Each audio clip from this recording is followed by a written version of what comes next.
I'm just gonna give it a couple minutes. Sorry I'm late, guys. You all know me. Technology is not my friend, so getting this all set up wasn't going in my favor. And I just got my daughter to sleep, so we should be good to go. I am gonna give it just a couple minutes. As you guys are jumping on, please say hello. Let me know that you're here, and then we will get going.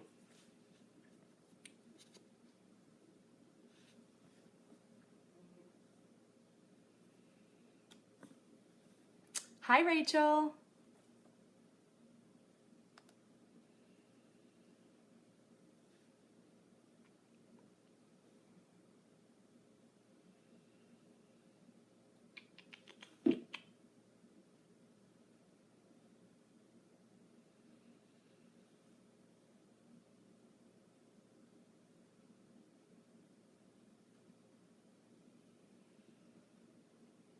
Hi, Allie. Hi, Lindsay. I'm just gonna give it a couple minutes and then we are gonna get rolling. Not even a couple minutes. I'll give it like another minute since I am late and I apologize. I was just trying to get set up. I'm excited to talk skincare, you guys. I have lots of information to share with you, and I think that it'll be very beneficial in helping you guys talk more comfortably to your customers about the new royalty line and why we're using what we're using and why the ingredients are in our products and what they're doing for our skin. So as you guys are jumping on, say hi. Hi, Brittany. Hey, Kelly. Hi, Ashley. Hi, Jacqueline. Okay, I'm giving it 30 more seconds. So I thought it would only be appropriate to show you guys what the skincare is doing for my skin. I honestly, hi, Rebecca. I'm always so distracted by these people joining. So my skin has never looked better since I started using these products when we got our samples at convention and then we're able to order at the beginning of this month. So it has really helped transform my skin in just a short period of time. So I'm really excited to kind of share with you guys what I'm using and why we're using certain products. So we are gonna get going. Yeah, it's a little cold. Oh my God, I'm freezing. I'm like, I gotta put on my cozy sweater. It's really not, it's probably in like the, I don't know, high 50s, low 60s, but my heat's not on yet. So it's just chilly and I'm always cold. Hi, Jacqueline. Okay, you guys, I'm gonna get started. So we are royalty. We are the skincare line. This is going to revolutionize our business. We are going to be able to offer all these products that are going to change. Well, we are offering these products that are changing people's skin. So I want to talk to you guys a little bit in depth about skin, but not to the point where it's really confusing. I want you to know the layers of your skin and why things affect your skin and how to combat and be counteractive to some of the stuff that happens over time to our skin. So I have some notes in front of me, so pardon me if I look down or you hear me turning pages. But I want to talk about our skin and the layers of the skin. So there's 3 layers of our skin. The first layer is the epidermis. So this is the outermost layer of your skin, the waterproof barrier, and this is what creates like your skin tone. So you'll notice like you'll get tanner or paler. So this is just, think like your shell. It's your outermost layer of the skin.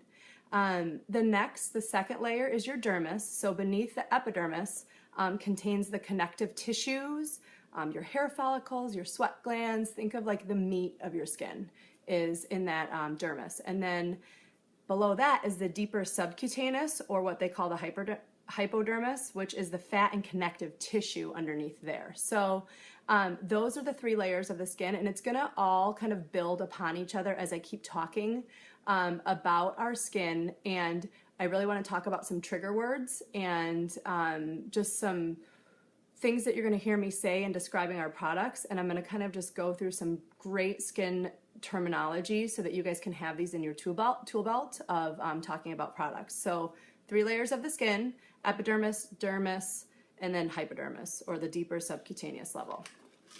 Okay, let's talk skin types before we get into the other terminology. So we've got normal skin types: oily, dry, combination, and sensitive. Your skin type can change over time.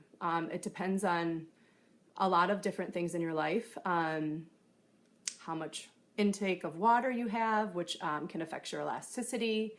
How oily you are affects how soft your skin is. How sensitive your skin is can affect discoloration, redness, all that kind of stuff. So over time, as we age, as we go through hormonal changes as women, your skin type can vary in two total extreme ways. So it's something to always be conscious of, so we can't get into ritualistic habits of using the same thing over and over and over, because it will change over time, and you need to adjust your skincare regimen as well as your makeup regimen depending upon how your skin is holding up and handling different times in your life. So starting with normal skin, not too oily, not too dry, few imperfections, no real sensitivity, you'll have a radiant complexion. Some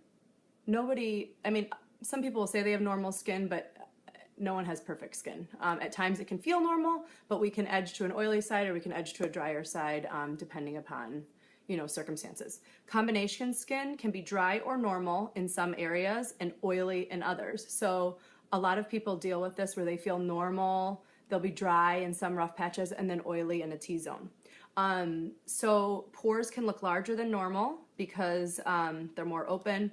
You could have super shiny skin, you could have more blackheads in certain areas if you're in combination skin. So dry skin, if you are extremely dry, your pores will almost be invisible.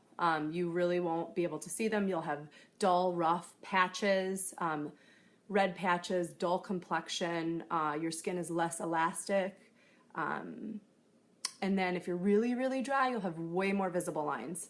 I'm going to try to just keep, okay, Brittany, if a customer doesn't know what type of skin they have, would you call it combo? Well, you're going to want to dig deeper. So this is why I want to talk about this stuff with you guys.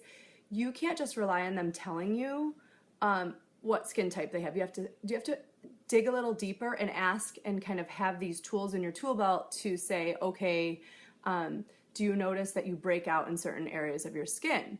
Do you notice that you see your makeup, if somebody has deeper, drier lines, the makeup will almost cake in those areas. So you need to dig a little deeper, ask a little bit more questions, and not just rely on them and say that they're combination. So if they don't know, ask some more questions would be my recommendation. Okay, back to dry skin. So skin can crack, peel, itch, irritate, inflame. Dry skin. I battle dry skin in the winter a lot here. External factors, lots of like indoor heating. I take really hot showers, hot baths affect that. Hormonal changes, it could be in your genes. Oh, weather can do it. You'll notice you can get wind, sun, and cold can affect the dryness in your skin. So there's a lot of things that can cause dryness to your skin. And not just on your face, on your body too. So there's also like a lot of chemical components in some cosmetics that can cause your skin to irritate and dry out. A lot of harsh alcohols will cause skin to become dry. So that's why it's really important for your customers to be looking at labels. And a lot of the cheap stuff, the first ingredient is alcohol or water, so it's diluted with that kind of junk. Going over to the next skin type of oily. So anybody with oily skin, you're going to see a lot more enlarged pores. That's what I get for trying to push something. Sorry, guys. Okay, I'm distracted. So enlarged pores, you're going to have a dull or a shiny complex. Blackheads are going to be really prevalent. Pimples, any sort of acne, cystic acne. Oiliness can change depending upon the time of year. And some things that can cause or worsen it, you'll notice like teenagers in puberty, like going through puberty, hormonal imbalances of women having babies, or on any type of hormones, whether it be the pill or something like that. Stress can cause your skin to become more oily. Hey, Fiona. Hey, Kelsey. And then too much humidity, sweating, heat, all that kind of stuff can cause you to become oily as well. Hi, Kimberly. Okay, so 4 out of the 5, we're now on to sensitive. So just think sensitive skin, redness, itching, burning, dryness are all components of sensitive skin too. So hi, Ashley Marie. So those are the skin types.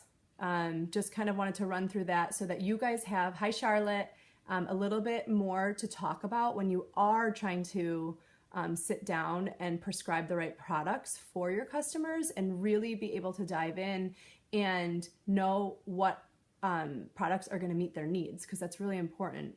Guessing is not an option with this line. You want to make sure that they're using the right products and they're getting the results that they need. So, okay, moving on from skin types, I want to give you guys just a little bit of knowledge on some skincare or skin terminology. So when we get into ingredients, I can help you guys understand a little bit further.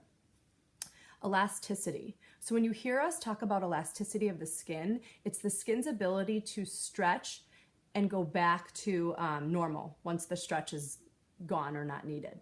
You're going to hear us talk about collagen. Collagen lives in that second layer in the dermis of your skin. You're going to hear us talk about sebum, which is an oil secretion of the sebaceous gland. So somebody who is oily will have an overproduction of sebum. The same thing can happen too with like your scalp.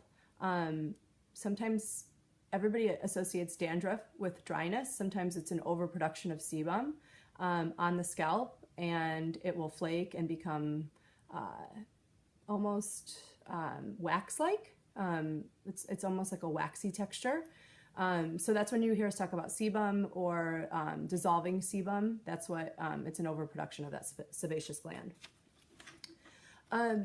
You're going to hear a lot about antioxidants and free radicals, and I really struggled in how I was going to try to describe this to you guys. So it gets a little sciencey, techy. I don't know. I'm not really that great at explaining this. So please ask questions if this doesn't make sense, because we're going to get into talking about molecules and atoms, which is not my gig, but this is what I want you guys to understand about free radicals. So I'm going to read it because this made more sense as I was writing it out on how to explain it. So everything in the world is made from a molecule, right? Molecules are made up of atoms, and atoms are made up of pairs of electrons. So when an atom is missing from an electron, okay, so when an atom is missing, when an atom is missing an electron, it's defined as a free radical. So does everybody understand that? What a free radicals are? Right, free radical is molecules are made up of atoms. Atoms are made up of pairs of electrons. When an atom is missing an electron, it's a free radical. Are we good? I don't want to go further unless everybody understands. Okay, so free radicals damage the skin by trying to grab that extra electron from atoms in the skin. So I'm going to back up. So the free radicals are damaging your skin by trying to grab that extra electron that it's missing from the atoms that your skin is made up of. So that's how they are damaging your skin. It causes damage to our skin's DNA, which then starts speeding up the aging process. So that is my definition of like what a free radical is, and like where are they? So does that make sense? Does anybody have questions on that? So where are free radicals? Free radicals are coming from pollution, smog, dust and cigarette smoke, and like the biggest culprit is the sun. So what does free radical damage look like? It looks like brown spots. You guys, I have them along my skin. You can see, like, and people call them age spots, hyperpigmentation. Like, you're gonna see some people get more of them as they age. I'm getting them on my forehead. This is all free radical damage. It weakens the skin so that it's gonna start to look